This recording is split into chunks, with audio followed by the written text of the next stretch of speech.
Now, if there's one thing I've learned as an artist over this past 15 years, it's what we're going to cover in today's video.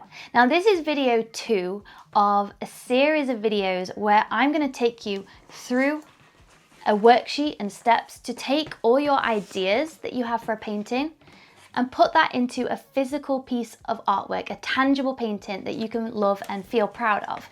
And today we are going to be diving into sketching and choosing a composition for our artwork, because the composition actually does a lot of the heavy work for us. When you have a good composition, it really sets you up for success in your painting. So let's dive into part 2. If you haven't already and you'd like to continue with this series, what I'll do, I'll pop the link in the description box where you can download these guides.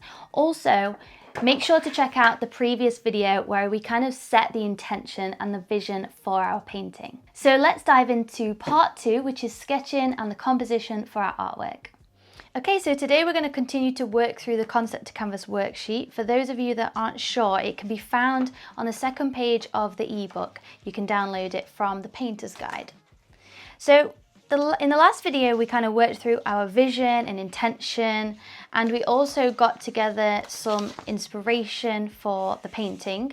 These are my little things of inspiration that I printed off. So I'm going to be popping that there today. I'm kind of going to be working alongside those bits of inspiration.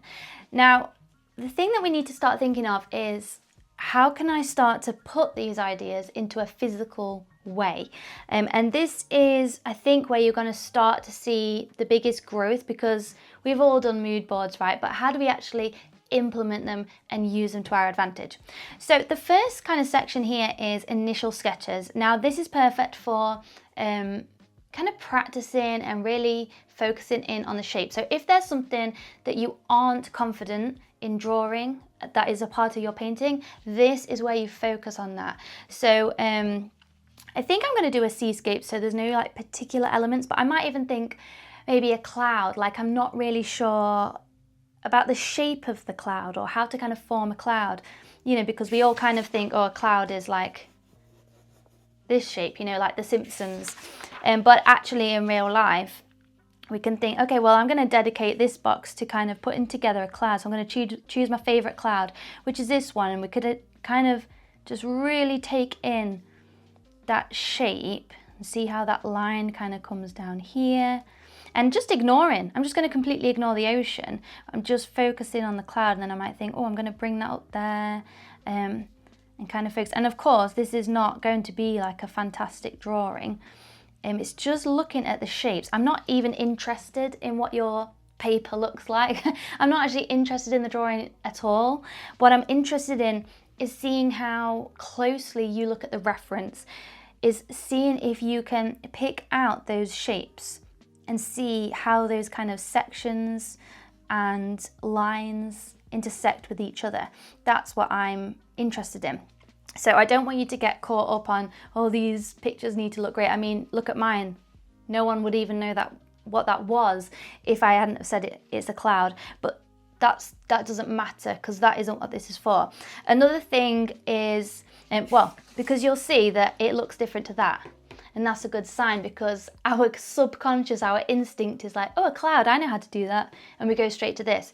And really, this demonstrates perfectly how different clouds are, because this doesn't even look like a cloud, you know. But in a painting, with the colours and the values, we'll see how that comes together. But just stay with me.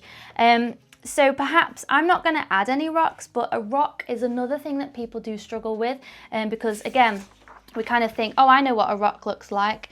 It looks like this in the sand. And actually, that might be what we imagine a rock, or perhaps like a clip art rock from the 90s. Whereas actually, let's say this rock, for example, because this is from one of the inspiration pieces I took. We can focus in on this rock and say, okay, so I can see that it kind of goes up in a bit of a curve, but then it's kind of got these jagged shapes. And actually, it's made up, even that curve, I can go back in and say, oh, actually, it's not curved. It's a line there and then a bit of a line here. And we can start to build up and see how we've got a shadow side and kind of like the lighter side. So then we can start to start to sketch that. So when we think about sketching, it's not to create a perfect professional drawing. What it is to see those shapes, the lines, the intersections that make up what we're trying to paint. So that's what the sketches are for. It's to kind of focus in on those things that you don't feel confident about, because only by practicing those is where we see the real progress. You know, we don't want to run away from the things that we feel scared of. We want to run towards them. That's when you see the biggest growth. And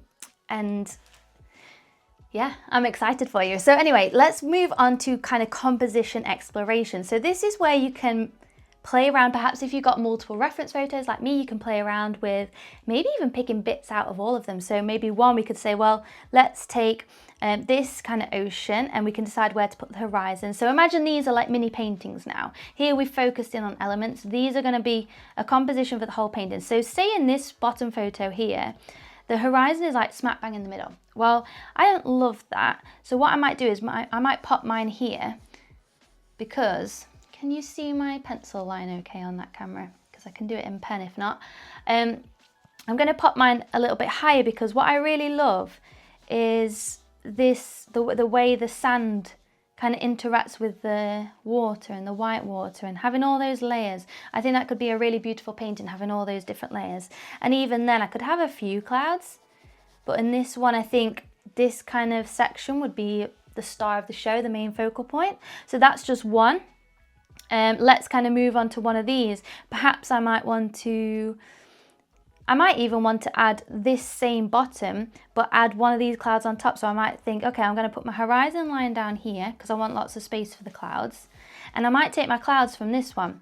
So I'm just going to, and again, don't worry, these don't have to be perfect drawings, as you can see. This is just a map for our brains to really think about where things might want to go. So I'll say, okay, well, my clouds are going to go here. So I'm taking the clouds from this one, but I'm going to take the sea from this one again. So this is just all going to be straight still, with a bit of white water and sand here. And you can see that's quite contrasted. So then I might think, okay, well, not really, they're okay. I'm not vibing with either of these ideas. So I'm going to take this one and I'm going to pop the horizon line about here. So I've got a bit of space for both. And I've got all these clouds. I'm going to keep it really, keep the focus in on all the clouds. And then I might think, okay, and I'm going to have these waves kind of coming into the distance, just like on that reference photo. Okay, interesting. And then let's think of another one. Perhaps we might go for this top one and just keep it really nice and calm, have a very low horizon, and then just kind of have some light fluffy clouds really, and keep it kind of calm. So although they don't look hugely different, well actually I think they probably do, but you can combine bits and bobs from different reference photos, have a play with where you might want the horizon line. I mean, just in these ones alone, you can't ever see ever so well because I've sketched all over it, but you'll see that in each one, the horizon line is in a slightly different place. So it's just playing around with these different elements. And also we might think, okay, well, in one, I might want my like darkest bit of cloud kind of here. And then in another one, we might think, okay, I want my darkest cloud maybe over this side even, and coming up like this. Or we might think, okay, well, I'm going to do this one, but then I might have like a sun, or maybe this one might have a sun kind of peeking through here and like the reflections coming off. So it's all about just playing around with different compositions and seeing which one lights you up. So really, we're just being playful, because so many of us might feel compelled to get a reference photo and just copy it. Whereas when you start to inject your own decisions and you really get in control of your paintings, this is where you start to build your style as an artist, and when you start to really use your voice as an artist to create a collection of paintings. Thank you so much for joining me for day 2, where we kind of sketched that out and chose a few different compositions that we could use potentially for our painting. Don't forget to subscribe and hit the notification bell so that you get notified when the next video goes up. In the next video, we're going to be looking at value studies and also some colour swatching, which is going to be really fun and experimental and yeah, very playful, which is what we love to do. We love to play with paint, don't we? And choose all those beautiful colours. So I'll see you in the next video.